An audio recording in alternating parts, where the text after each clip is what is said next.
Basically, this is a collaboration between several international organizations supporting the government of Saint Lucia and Lucelec in helping make that transition from, or literally 100% dependence on fossil fuels for energy, electricity, and to make that transition over a period of time. We have right now before us, in a sense, a 7-year strategy initially, where we hope to achieve 35% renewable energy on our grid by 2020. And we believe that we're on target to do that. However, the process of doing that is not as simple as I thought when I assumed the role of Permanent Secretary in this ministry. And it's a very complicated process. It is not just about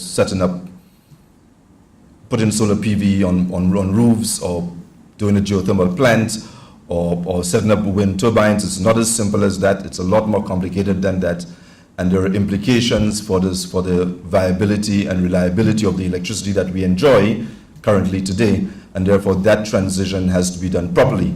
And for that reason, the government in its wisdom determined that it did not have the expertise locally to do that, Lucelec included, admitting that, and therefore we needed support from other international organizations who were prepared to lend that support. We were really pleased that when the initiatives came from the Carbon War Room and from the Clinton Climate Initiative, who then recruited the Rocky Mountain Institute and the MISA Group and other groups like the NVGL, who have been working with us over the last 2 years to help us make that transition and ensure that we do this properly. The value of today's exercise really is about transparency with the process. It's important that all stakeholders and all people involved in this, and particularly you'd note that the gathering here is largely very technical gathering, people involved in RE, and of course the Chamber of Commerce, Solid Waste, the business associations, and other such groups, the consumer associations, engineers, and some developers as well. It's deliberately targeted at, of course, some key ministries involved in this: Ministry of Infrastructure, Ministry of Commerce, certainly our Ministry of Sustainable Development, Energy, Science, and Technology. Deliberately intended to pull these people. It's not a wide public consultation as yet. That public consultation will come later on in the year, we're hoping by June, where we'll actually take this to the public. But it's important to bring the key stakeholders together to look at exactly what are the issues involved and to appreciate the process in making that transition. Why is this important? Lucelec has a monopoly on generation and transmission. Well, up to just late last year when the law was changed to establish, some amendments were made to the Electricity Supply Act to permit other generators of electricity to come into the market. So right now, the application for that will go to what is the National Utility Regulatory Commission. Lucelec too now has to seek a license from the National Utility Regulatory Commission to be a generator. That's a major transition in terms of how we regulate electricity in Saint Lucia. However, in that transition, the government has determined that in as much as it's setting up an independent utility regulatory commission, that certain elements of electricity, or certain the elements of electricity generations, of transmission, distribution and transmission, because of the small size of the market, we peak at just about 60 megawatts. The size of that market is not sufficient to encourage or to make it viable for other distributors or transmitters to come into the market. And therefore, and most of the work that has been done and that we've been doing a lot of work on this over the last year or so, has demonstrated very clearly that it does not make economic sense to do that. And part of this study will actually demonstrate this as well.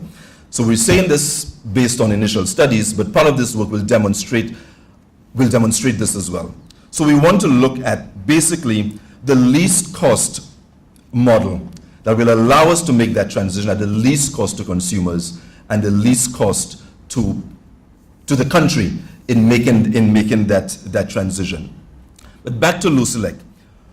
That company has done a phenomenal job in maintaining a reliable and stable supply of electricity for Saint Lucia at perhaps the most optimal cost. And people don't always recognize that. And I want to probably take this opportunity to probably ask our media houses that when they do these polls, that they perhaps ask more clearer questions. If you ask people, are they satisfied with the cost of energy? Of course they will say no, because everyone wants a cheaper price. But if you understand all the pieces that go into that final cost and where we and how we arrive at it, which part of this process will help us do as well, you'll realize that we are actually paying a very good price for the product that we get. And I say this to you with no fear of contradiction. But this process will also help us confirm that we are actually paying a good price for electricity. Having said that, the cost of electricity is high. It affects our industry. It affects tourism. Our tourism sector pays something like 30% of its operational cost in electricity. That makes us uncompetitive, and therefore we need to find ways to bring that cost down. And over the years, it has been determined that perhaps renewable energy in its various forms, whether it's wind, solar, geothermal, rooftop PV, will allow us to bring that cost down. And that is why the government has committed to this process to find ways to bring the cost down. But we must bring that cost down in a responsible way, not in a way that will impact or negatively impact the ability of Lucelec to provide a reliable and stable supply of electricity to us. And therefore, part of this process is to build also a business model for Lucelec to allow them to continue to operate profitably even while we try to bring the price of electricity down. So, in a nutshell, that's what this process is about. And as the facilitators will explain today, will explain some of these processes that we will engage in over the next few months. We'll ask for your input into it and your guidance, of course, because you have information. You've been doing a lot of this stuff yourself. People have been.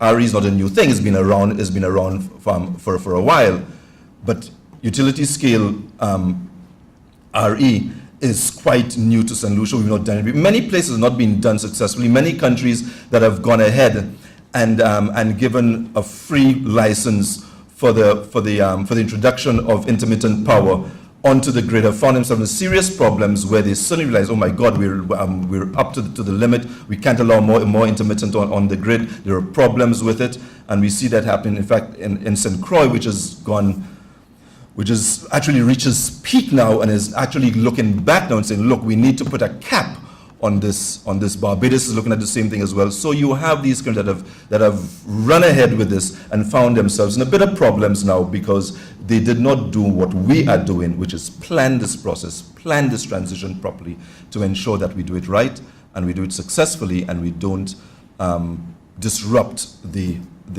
regular supply of electricity that we enjoy in Saint Lucia today. So with these few words, I want to welcome you. Thank you for being here. I look forward to a very engaged discussion, and I hope that that this process will be successful and that we have a target for the middle of this year to complete this.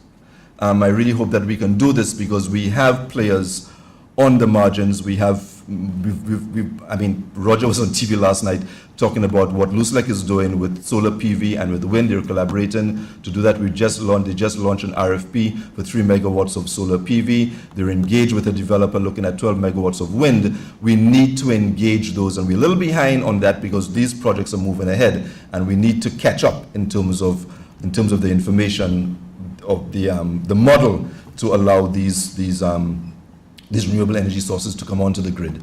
So that is important work, and we hope to complete this within the time. I want to thank you very much for being here and look forward to a very healthy and interactive discussion. Thank you so much.